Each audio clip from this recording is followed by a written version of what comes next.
How amazing is that, the idea of being able to use, for one, you are talking about the mortgage itself, that document, but also the note that's assigned to that.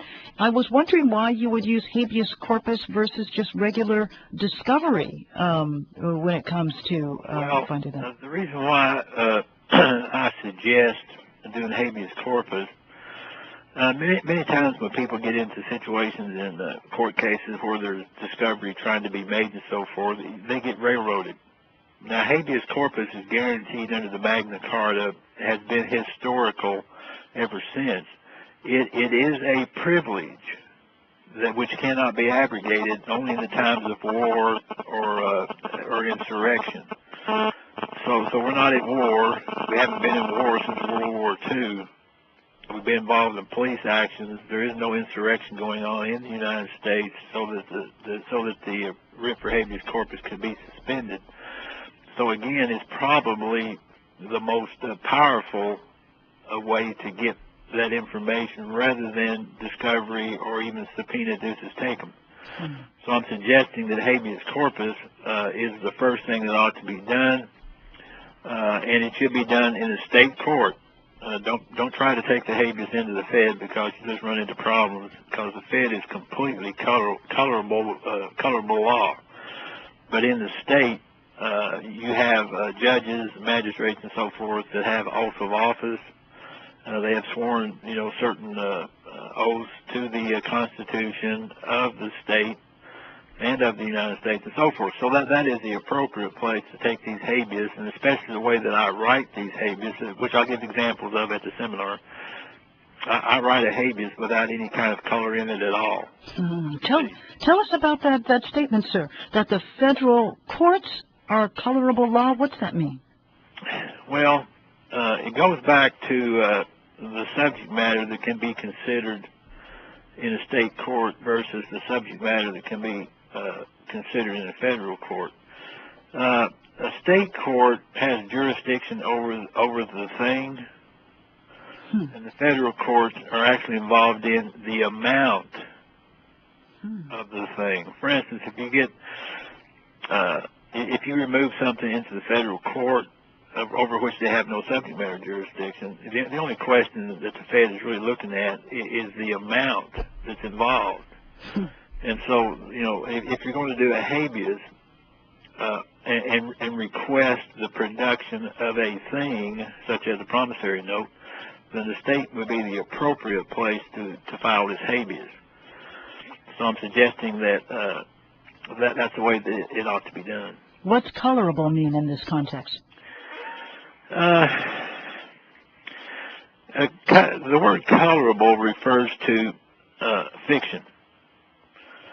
For instance, I had a fellow. He had been picked up by the U.S. Marshals, and they were giving him diesel therapy, running him all over the country. And so I attempted, because I believed that the district court in Hawaii was in fact an Article III court, and I tried to push it that way, but I couldn't get it done. But anyway, so I wrote a habeas without any fiction in it whatsoever, and sent it to the district court of Hawaii, which I considered to be an Article III court. As it turns out, they wouldn't do it. But anyway, they sent the habeas back to me, and the federal judge said, "You have not given us a colorable remedy." And so immediately I knew what he was telling me was first off, he would not act as an Article III judge. They would not act as a district court. And so then I realized, because what he told me, that they could not entertain my habeas because I had not given a colorable remedy to the problem. And so, and since that time, certainly, I've never filed any more habeas into the Fed. All the habeas that we're working with is to the state. So was he looking for an amount? No, not necessarily. When you have a chance to look at the habeas as I've written it, it's all in reality. There's no fiction involved in the thing, you see. And so that's what that federal judge was telling me. He shouldn't have been doing that.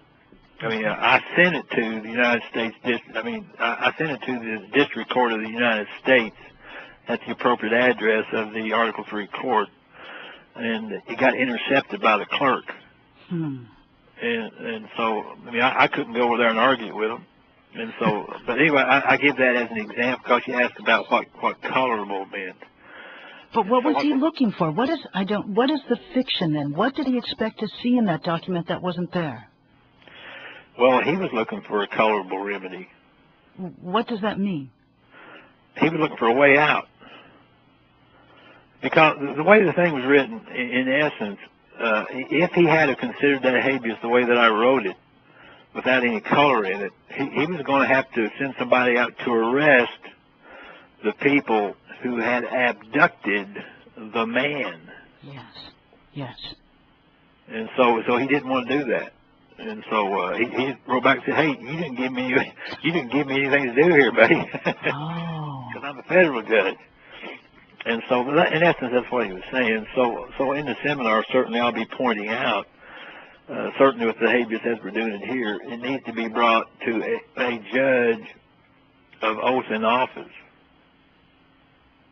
Would you go back and talk about the nature of real estate? People have always remarked that we pay taxes on real estate. Do we actually own anything? Do we own our houses? Do we own the land? No. Yes, tell us the history about what are we getting into when we buy a house? Do we own anything? No. First off, ownership implies liability for the thing. And so it's actually not a good position to be in. And so, as I mentioned, certainly since the institution of the United States Constitution, as it is, that everything is in trust. And so the people, as I stated a moment ago with that federal statute about the ownership of the people being mere users, it's exactly right. The people are the beneficiaries of the trust. And so the ownership, as we call it, of the property is really the trust corpus or the asset of the trust. Now, it is possible, and some of my friends are doing this, and that is they are taking property back to allodium, and they're actually going back to the land grants that were given, and they're taking property all the way back there, and then the party could in fact claim to be the owner of the property if they so chose. But as for myself, I see no reason to do so. Because that just increases your liability and responsibility?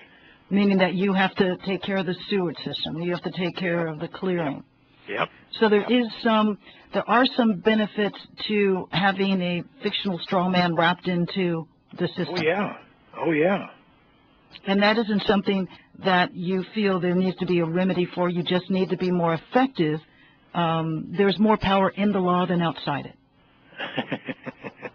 Yeah, a trust is a much more favorable situation. Now, this goes right back to the Bible.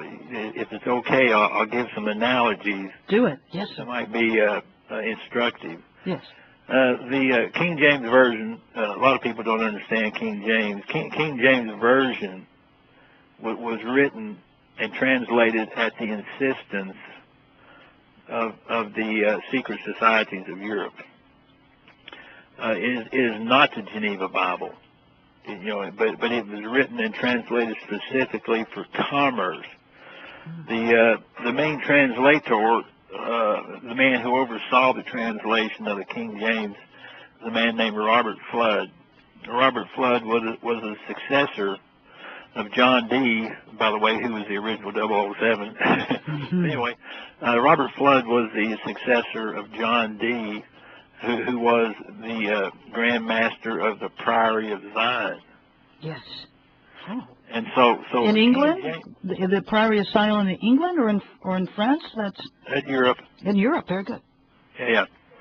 They're closely associated with Knights Templars. Okay, sir. Yes. And actually, Robert Flood's partner